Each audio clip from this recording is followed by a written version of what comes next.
Hey everyone, this is Ben Dunn, founder of Anarch Press, founded in 1985.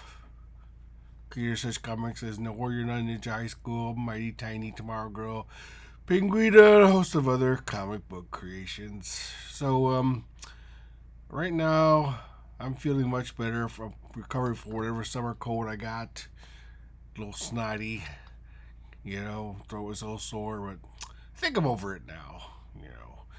My body is quickly healing. So, I'm in the process of relocating from Garland, which is just outside the Dallas area, back to San Antonio, my old stomping grounds, the place where I founded Anarch Press. And during the long drive between cities, it gave me the time to listen to, a bunch of podcasts and YouTube videos and things about comics. And, I've come to a sobering conclusion. Look, I'm a boomer. I admit it. I was at the tail end, the boomer generation. I mean, we're part of the boomer generation that followed the greatest generation, the one that fought World War II, the one that defeated the Nazis. I mean, how do you follow up on something like that, man? I mean, how do you honestly follow up on something like that? And I have to say, I think our generation is partially to blame for the current circumstances that we're in now. I've gotten to the age now that I think I'm just gonna not give a crap about what people think anymore. I just feel like, it seems like nothing I seem to do makes that much of a difference. I mean, do you feel that way? Do you sometimes feel like no matter how hard you try, how much work you put into something, the sweat and the tears and the hours and the money and the relationships and everything else that you put into your creative endeavors just somehow either don't seem to pay off or seem to doesn't seem to go anywhere. I mean, do you get that feeling sometimes? Especially nowadays, with the way politics are going, the way the economy is going, the way people are treating each other. I come to a sobering conclusion about where we are today. And we may take it for this could be the ramblings of an old fuddy-duddy. He says, "Ben, you're just out of touch. You don't have it with you with the young people." Well, I do have a son and daughter who were born in the Gen Z part of the generation part. I don't know why we label generations. It's just generations are generations. There's one generation there. When did we start labeling generations? What was the point of that? One generation followed the other. Okay. So some people got together. They had relationships, and out pops the next generation. Hopefully, that will improve on the previous one. But it's somehow, I don't know. I think everybody has gone crazy. People are not. I'm not going to say that for everyone. I may be included in that part. As far as I know, I could be part of that craziness that I'm talking about. That, I try to vow to myself I wasn't going to complain about stuff. But I can't hold it back any longer. I gotta let it go, man. I gotta express what I feel. If I don't express how I feel, bottle it up, and share it, somehow I'll go crazy. Somehow, if I don't yell what I'm feeling to the world, that the world I won't be able to survive. That I would go insane. It seems like that's how people are going around these days. When did we become?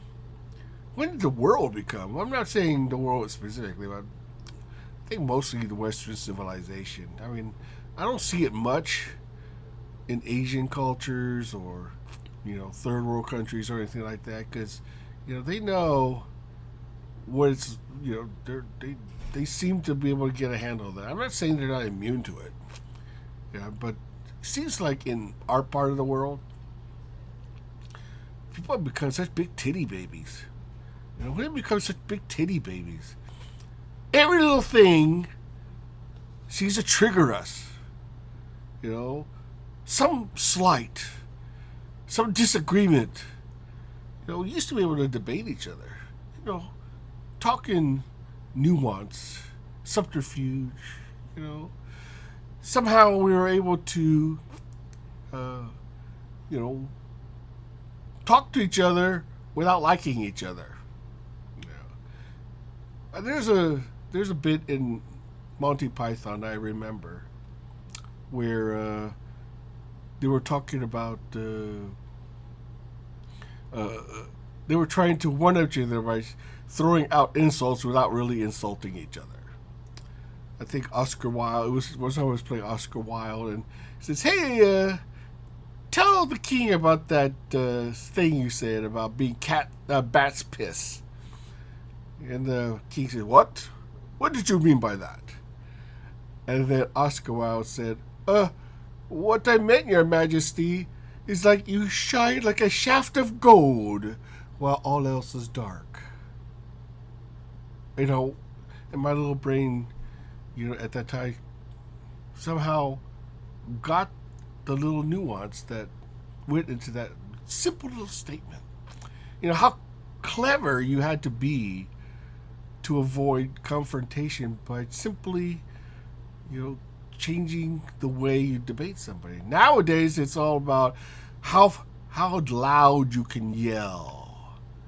There used to be that grumpy old man yelling at clouds. It seems like everybody is now that grumpy old man yelling at clouds. It's just now we're yelling at everything. We're yelling at this, yelling at that. Oh, Disney didn't do what I want. Oh. So what? So freaking what?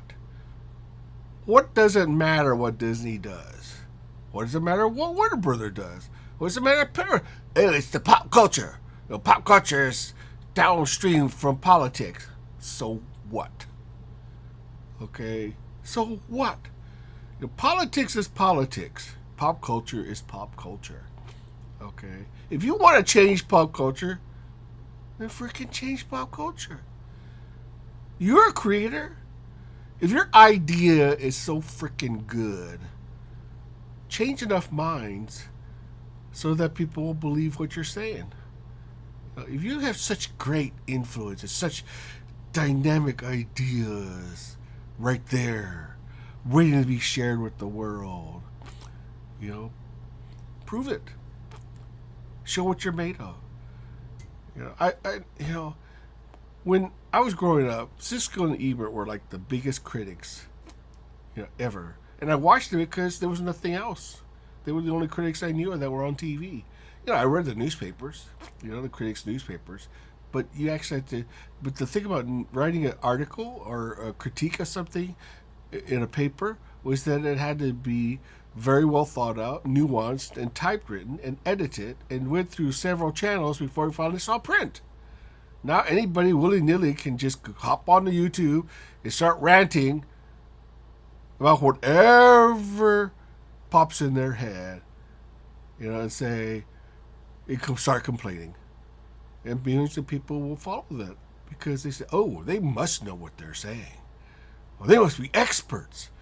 They're speaking to me. They're talking directly to me. Yeah, sure, this movie sucks. Okay, but I'm not the only one who feels that way. Thousands of people feel that way. Millions of people feel that. I'm not alone. I'm not alone. I want I don't want to be alone. I don't want to be alone. I don't want to be alone. God dang. Such titty babies. You know, who cares? Okay? Who cares if this movie doesn't meet your expectations?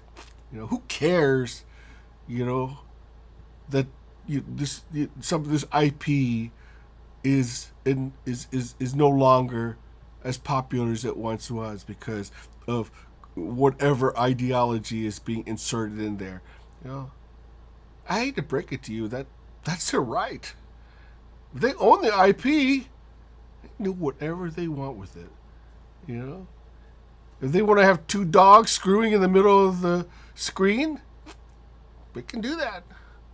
You know, whether I pay for it or not, probably highly unlikely.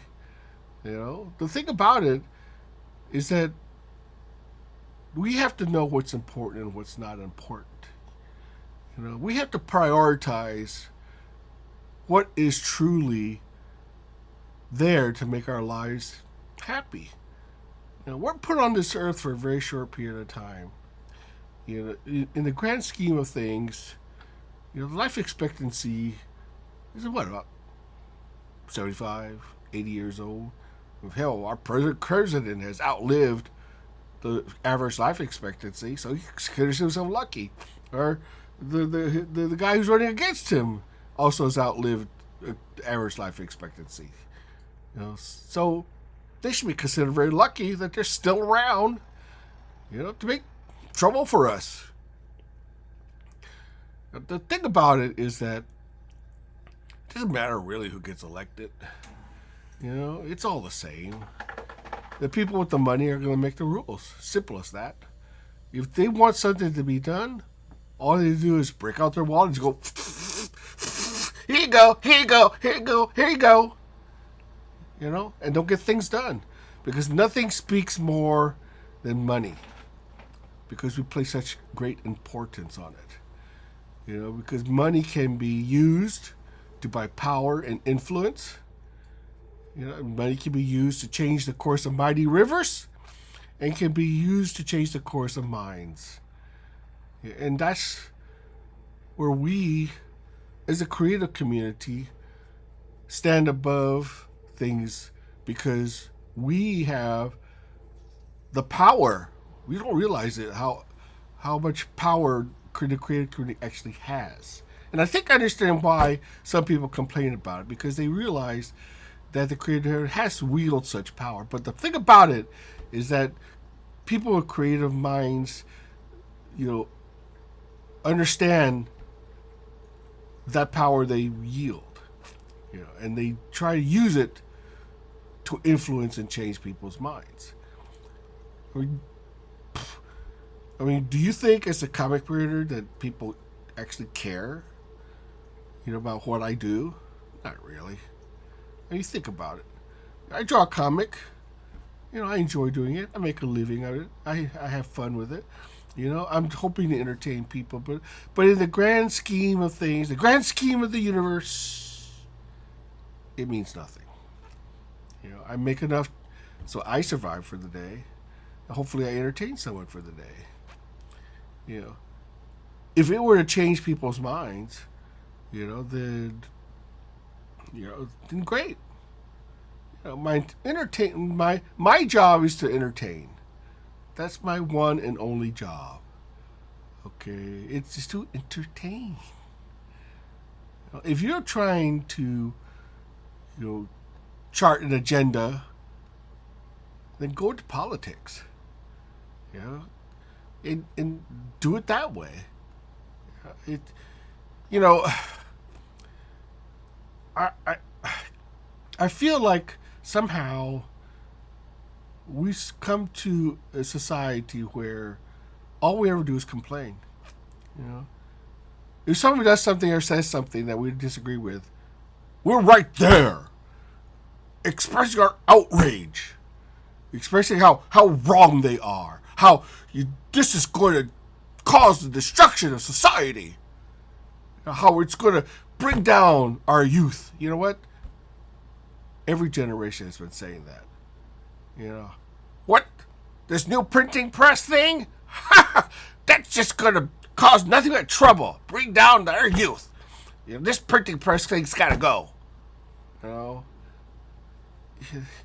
know, what comics?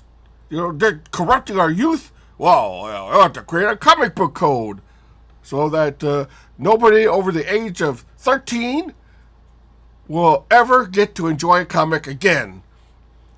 I mean, holy crap! Is this what it's come down to? Yeah, the one thing about being a first generation, immigrant here, is that my dad came from a totalitarian government. Taiwan was invaded by the Kuomintang. They lost the Chinese Civil War. They were stupid. Okay, they could have won that war. But they were corrupt. They were evil. They were idiots, and they lost. Mao Zedong, he was the same, but he had a popular message. He gave the people something to fight for. The Kuomintang didn't. They couldn't convince enough people to fight for them. So they retreated to Taiwan and took over the government there. He says, yeah, we're in the new government now. And my father hated that. He thought that was the worst thing that ever happened to Taiwan ever in the existence of Taiwan. But over time, he began to realize just how bad the communists were. How truly evil they were. How corrupt they were compared to the nationalists. So he picked the lesser of two evils. The nationalists eventually learned their lesson. They began to maybe this whole totalitarian idea is not such a good idea. Maybe we should give a little freedom here, a little freedom there, get just enough so people don't complain. That's how, Francisco Franco survived so long in Spain. I believe he's probably one of the longest living dictatorships in modern history. And people still remember him with fondness. A dictator. Holy crap. I feel the same with, Cuba. Why isn't Cuba changed at all? Cuba could be a great paradise. But people who want to hold on to power, they want to hold on to power, and they'll do whatever it takes to hold on to power. Think about holding on to power, and sooner or later people are going to get sick and tired of the people in charge. May not happen now, may not happen tomorrow. It will eventually happen. It always does. Sooner or later, people are going to get sick and tired of being told what to do, and they're going to say, enough. I've had enough. And the thing about it is that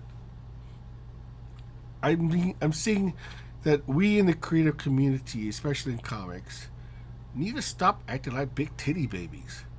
We need to stop acting. We need to start manning up. A lot of people complain about the women that are hired to write and draw Marvel and DC comics. I don't blame them. I don't blame the women for taking a great paying job to work on fantastic IPs and iconic characters. Who wouldn't take that? The trouble is, were they qualified? Who hired them? Men. It wasn't women who hired them. No. Every single one of those women that are working in, who are in positions of power, who are controlling your favorite IP, Star Wars, Marvel, DC, were hired by men. I want to ask you a question. In comics, name me one comic book publisher still in business that was started by a woman. Just one. I'm I put it in the comment section. I would love to know. I would love to know because I want to expand my knowledge base. If there was a comic book publisher still in business today, started by a woman, I would, not just by a woman, not by a husband and woman team, just by a woman. Say, you know what? As a woman today, I'm starting a comic book publishing venture, and this is what I'm going to do. Yeah, I would love to hear it. Yeah. The thing is that there are some things that certain people are good at. Yeah, and there's some things they're not. The thing is to admit when you're not good at something. No one wants to admit failure. The thing about it is that that's the problem with the creative industry, is that there are people who think they're creative who have no talent, but think it's easy to create. And they feel like they have to put their mark on something creative, so they feel like they're part of something. It's this human mindset that you have to be part of something potentially big or great. If it fails, then they run away from it as quickly as possible. So, I didn't have anything to do with that. That was a creative decision for some crazy director who just went a totally different way than I would have gone. If you had listened to me, would have been a big hit. Big hit, yes, would have been a big hit. Yeah, bullshit. 99% of the people. I will tell you, this is, this is a fact. 99% of the people who work in Hollywood don't have a creative bone in their body. None at all. Zero. They only work there because they're good number crunchers. They're good yes men. They don't. They're there for the paycheck. They're there to climb the corporate ladder, as they say. They want to attach themselves on the coattails of people who think that they are creative enough to elevate them to higher status. It's all about the ladder. It's all about climbing the ladder. It's never about the art itself. Oh, they say that. They play lip service to it. Sure. Oh, I support the arts. Oh, yes, I'm very much supporting the arts, No, what they're really supporting is, oh, I support myself. I'm only in the arts because I want attention. She said, look at me. I'm supporting the arts. Aren't I something special? No, I hate that kind of crap. I don't usually like to complain about things like this, but I'm getting too old for this anymore to really just give a flying rat's behind about what people think about things anymore. So I might take a more honest approach on how I say or do things as far as what's going on in the industry. I've had my share of experiences in the industry. I'm not saying that I'm the insider, that people often brag about. It's, oh, I've done this. Oh, I've done that. Oh, I wrote this movie. I wrote that script. I wrote this thing. Okay, great, fantastic. Congratulations. What do you want, a medal? To me, it's all about what's next. Okay, what's next? I look at a blank piece of paper on my drawing table, and I say, what should I do today? What should I put to paper today? Not what I did yesterday, not what I did 5 years ago, not what I did 10 years ago.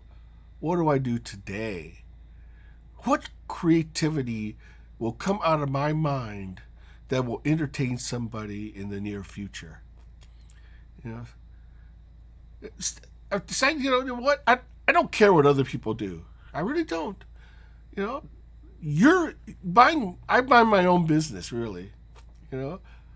As long as you mind your business, I'll mind my business. Yeah. I don't like to name names. I don't like to attack people I barely know or don't know at all. Why should I? I don't know them. Why in the world would I take my time, to attack somebody I don't know? Well, is it because of the attention? Probably. Is it because, I want eyeballs? I want clicks? It seems like that's all there is nowadays. It's all about, they say, the clicks, the eyeballs coming here. So look at me, look at me, look at me. Look how special I am. Look, I'm complaining about things. See. You know, what does that really accomplish? You may have temporary glory in that you'll get attention, and people will say, oh, it's like a train wreck. Let's take a look at the train wreck. It's fun to look at train wrecks. That's the reason we go to NASCAR. Let's look at the car crashes. We're not really there to see cars going round and round and round and round and round. That is boring as utter crap. We're there to see what kind of crashes there are, and what kind of, drama goes behind the scenes with the drivers. Seems like all NASCAR or all comics is just that, a series of dramas that's being perpetrated because that's what causes people to pay attention to it. I mean, if we want the truth, if no one paid attention to a lot of these activists, so-called activists, and women, and whatever you want to call they're working in comics nowadays, and blame them for what a lot of people perceive the downfall of the once mighty comic book industry, they're fooling themselves. They weren't responsible for that. The people who hired them were responsible for that. You think any one of them would be working in comics now if somebody hadn't taken the time to say, we want you to work on our comic. We think you're so talented that you will elevate or bring in a new audience to our comic book. Yeah, well, turned out that gamble turned out to be incorrect. As the knight in Indiana Jones in the Last Crusade would say, he chose poorly. The thing is that people forget that there's always somebody above somebody else. When creators, and professionals start complaining about things that's really none of their business,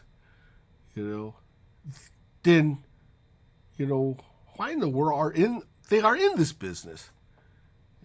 Their business is to create, to entertain, to create the next thing. That's their job.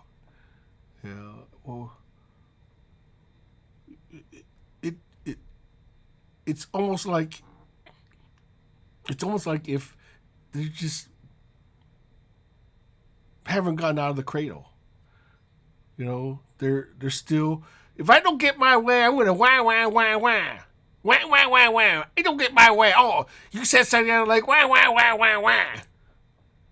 It's like there used to be a nuanced disagreement or debate. There's certain ways to handle things cleverly. And if you can handle it with humor, that's even better. Like that shaft of gold in the darkness. If someone disagrees with you, say something clever back to this. They'll say, well, you may believe that, but thou art a cabbage head. What happened to the subtlety of that? What happened to the ability to debate?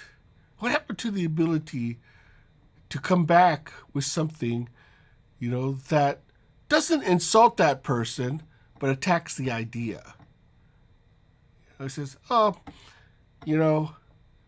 like you as a person, but you're wrong. And this is why. This is why you're wrong. This is why I believe that your thought process may be flawed.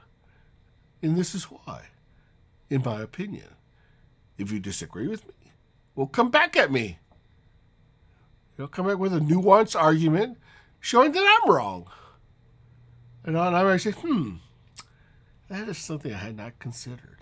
Or you could come back and say, well, here's the fundamental flaw in your response. I'd long for the return of those days where people used to write letters. I was on the debate club in high school. I had to do research. I had to debate other people. I was a terrible debater. I could never remember things. I had always worried about it. I was a nervous speaker in public. It turned out that whenever I debated, I usually lost because I wasn't prepared. I wasn't a good speaker. I think Eddie Izzard said it the best. It's not what you say; it's how you say it. It's not what people remember you saying; it's how they felt afterwards. Same with the movie. Same with the comic book. It's not basically what it is you've created; it's how people feel after they've watched that movie or read that comic. How do people feel after they read your comic? If they feel like, God, that comic wasn't very good, or I just didn't feel right reading it, then the person who created it obviously did not do a good job, in convincing that reader that it was something entertaining. So, I don't want to ramble on too long. I've probably gotten way past my time limit on rambling. All I'm saying is, stop being a titty baby. There's no reason for you to be a titty baby. From now on, if someone complains about every tiny little making a mountain out of a molehill thing situation, I'm just saying, what a titty baby. I think it's time for the comic industry to man up. We as an entertainment industry, albeit small, I'll grant you, we're tiny little mosquito on the vast landscape that's the entertainment industry. But even a mosquito bite can cause you to itch. It could cause an itch that could cause a ripple throughout a mosquito is minuscule compared to the human body. Look how tiny a mosquito is. But yet, if a mosquito lands on you and bites you, it leaves a tiny little bump. You notice it, don't you? Ooh, it's starting to itch and itch and itch and itch. And it gets really bad. It can get infected. It gets really bad. If the mosquito had some sort of nasty-ass tropical disease, it can kill you. So beware of the tiny little mosquito bite, because that is what the comic industry is. It's a mosquito bite, yes, but it's one that can infect the entire arts industry if we pull together, start creating things that people want to read. That kind of a ripple effect. Look at manga. 30 years ago, people didn't give a shit about manga. Manga? What the crap are you talking about? What is this manga crap you're talking about? Yeah, that's just, big eyes and speed lines. That's Star Blazer, Speed Racer, kind of garbage. That really cheap stuff. Oh, yeah, people have that attitude. Now look at manga today. Manga is beating the pants out of American comics. American comics, which dominated the world at one time. The world. After World War II, comics were everywhere. A lot of people don't know this, but American comics created the manga industry. It created the Frankenstein of its own demise.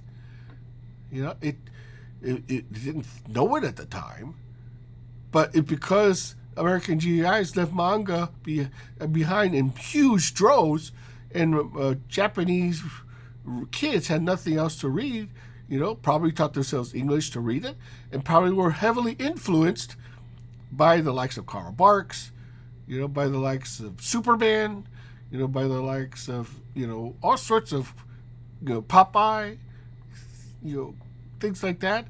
Osamu Tezuka was a huge Disney fan. He created the Japanese comic industry because he loved American comics. He loved American animation.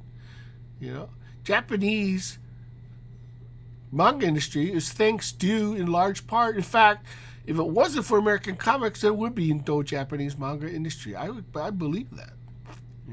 Or at least it wouldn't be in the form it is today. It's just so interesting to see how things play out the way they play out. I honestly believe that as a collective, I use that word carefully because people might accuse me, oh, Ben, he's turned into be a socialist communist, so he uses the word collective. No, you idiot. God dang it. Don't be so stupid, okay? You see, this is exactly what I mean. People are taking words out of context, people are saying things because they have some sort of agenda. Believe what you want to believe. I don't give a flying crap about it. Okay, I'm just saying that if we as a collective, as we as an industry, were actually to band together, how much could we accomplish? If we actually created stuff that people wanted to read. A lot of people say that, oh, people don't read books anymore. Well, I have two words for you. Harry Potter. Before Harry Potter came along, publishers were like, oh yeah, young people don't read comics. They don't read books anymore. Yeah, no one reads books anymore. Yeah, Harry Potter comes along, proves them wrong. Same with comics. Give people a reason to read comics. Like I said, there was one like peanut strip where, Lucy was telling Linus about her hand, and I'm sure you've heard this before. Separately, a hand is just 5 fingers. All doing their own thing. But if they were to unite and curl themselves into a fist, what a mighty weapon that is. I'm probably maybe very naive in my thinking because, forgive me, I'm a boomer. I believe that we as people can unite together to accomplish great things. But somehow we've all splintered into little fingers. We can't seem to unite into a mighty fist, one that could actually formulate change within the industry, knowing the weaknesses. That we know the weaknesses. We know what the problem is. It's just that people refuse to do anything about it. No one's willing to commit the resources it takes to make the change needed to make the industry influential, makes the industry healthy, strong, popular, to make the industry have influence again. No one's willing to do that. If I ever had FU money, I hope someday I will. But I'm getting to the age now, I don't believe that, unless short of winning $1 billion in the lottery. I don't think I'm ever going to ever get the kind of money needed that I would love to use to implement change. It just would. But Marvel and DC could do it tomorrow. Yeah, they could say, you know what, this isn't working out. Why are we letting the comic industry crash and burn? Sitting on the sidelines and say, okay. Yeah, I wish there was something we could do about that. Oh, what? There's a fire hydrant and a fire extinguisher next to me. Yeah, I don't think they're gonna be able to put out that fire. It's just too big. We just can't do anything about it. What? We could hire a plane to fly over to put out that fire.